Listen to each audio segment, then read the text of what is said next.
battre les obstacles, notre prochain gagnant, Stéphane Viaud de Saint-Jean-sur-Richelieu, cultive l'idée qu'il ne faut jamais se laisser abattre, mais plutôt choisir la persévérance pour avancer positivement dans la vie. Stéphane, vous avez traversé plusieurs obstacles, mais une de vos grandes qualités, c'est la persévérance. Oui, effectivement.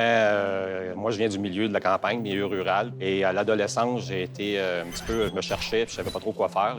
L'idée qui m'a été lancée par quelqu'un de mon entourage de m'en aller dans la police a fait son chemin. Puis de fil en aiguille, j'ai retourné faire mon secondaire 3, 4 et 5 au cours du soir. J'ai appliqué 3 fois en technique policière. Et suite à ça, j'ai réussi à rentrer en technique policière. Ça a pris 6 ans avant que je sois policier. Là, je comprends le mot persévérance. Exact.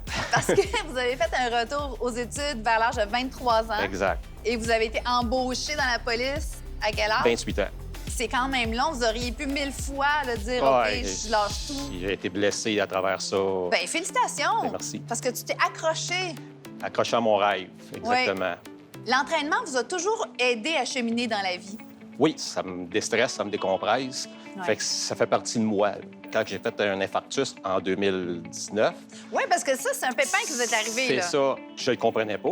Pourquoi ça m'arrivait? Je fais attention à mon alimentation, je fais attention à ce que je fais, j'essaie d'avoir une vie saine. Ça m'a rentré dedans, là, autant psychologiquement que physiquement. Oui. Mais de fil en aiguille, ça a pris 1 mois avant que je me remette sur mes pieds. Au bout de 3 mois, j'étais revenu plus en forme qu'avant. J'avais perdu une trentaine de livres. J'ai changé ma façon de m'entraîner. Je m'entraîne plus qu'avant, mais moins longtemps puis plus intelligemment.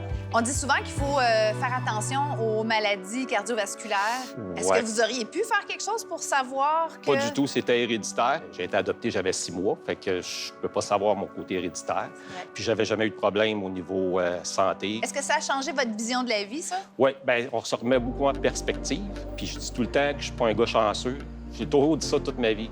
Puis dans le fond, je suis un gars chanceux parce que j'ai eu la chance d'être adopté par une famille aimante. J'ai eu la chance de rencontrer une femme extraordinaire, puis j'ai une fille extraordinaire. Puis j'ai la chance de tourner la roue de fortune qui arrive à personne que je connais. Je pourrais plus dire que je suis pas un gars chanceux. À ce temps, je vais dire que je suis un gars chanceux. Vous êtes un gars chanceux. Exactement.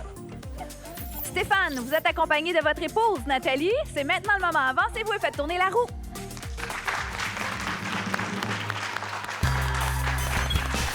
Et voilà, bel échange avec notre gagnant aujourd'hui.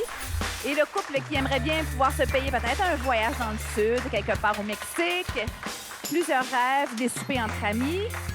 La roue qui est très généreuse avec la possibilité de remporter le gros lot qui est d'1 million de dollars. Mais tous les segments sont gagnants.